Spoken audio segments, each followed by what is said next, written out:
यो आयोजना अहिले हामीसँग 170 वटा टुक्रा छन् यसमा। अघि सरले भनिसक्नुभयो 107 रोपनीको आयोजना हो।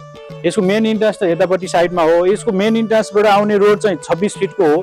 त्यसपछि भित्रपट्टिको सबै इन्टरनल रोडहरू चाहिँ 20 फिटको हुन्। 3.5 आनादेखि माथिका टुक्राहरू उपलब्ध छन्। ढल, पानी, बिजुली, बत्ती सबैको पूर्ण रूपमा व्यवस्थित भएर बिक्रीको लागि निर्माण गरिएको प्लट हो। हजुरहरूले केही निरीक्षण पनि गर्नुभयो होला। हाम्रो प्लटको टुक्राहरूमा अहिले खानेपानीको पाइपको जडान कार्य भइराखेको छ। इलेक्ट्रिफिकेसनको लागि पोल राखिएको छ। बढीमा 1 देखि 1.5 महिनामा हामीले यो चाहिँ रेडी टु ओपन गर्दैछौँ।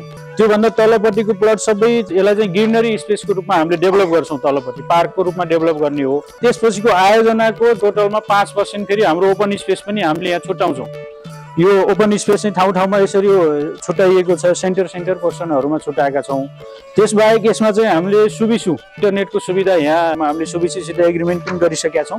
त्यो पनि हुन्छ। अनि 24 आवर CCTV सर्भिलेन्स पनि उपलब्ध हुन्छ। र यो हामीले अहिले जहाँ कार्यक्रम गरिरहेछौँ यो चाहिँ हाम्रो साइड अफिस बिल्डिङ हो। चाहिँ हाम्रो अफिस बिल्डिङ लाइफ टाइम हुन्छ।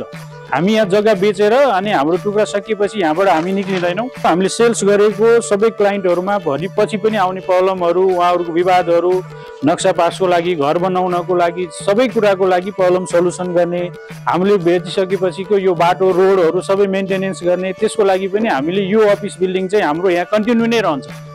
हामी कुनै पनि प्रोजेक्ट डेभलप गरेर आफ्नो काम सकिसकेपछि हिँड्दैनौँ। त्यहाँ सबै फर्निस प्रोजेक्टमा हाम्रो हेर्नुभयो भने त्यहाँ हाम्रो साइड अफिस छ। हाम्रो प्लटहरू बिक्री भएर सकिसक्यो, तर आज पनि हामी त्यहाँ अफिस सञ्चालन गरिरहेछौँ। यो चाहिँ छुट्टै विशेषता छ हाम्रो डेभलपमेन्ट कम्पनीको रूपमा चाहिँ।